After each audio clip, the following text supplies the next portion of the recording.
Hey guys, welcome to another video. In this video, I will explain whether a Wi-Fi owner can see your browsing history. The answer is a Wi-Fi owner can see your browsing history.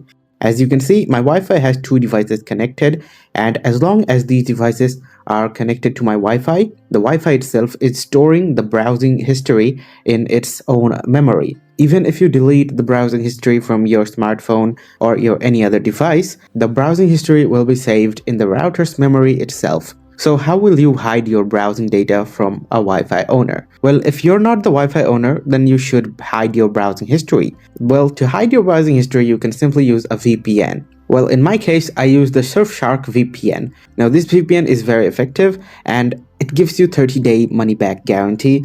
Just simply head to Surfshark's official website. The link will also be provided in the video description below, and you will be able to download Surfshark VPN, and you can protect your browsing history from a Wi-Fi owner while browsing data using the VPN. So guys, if you found this video helpful, please leave a thumbs up and subscribe to our channel for more helpful videos like these.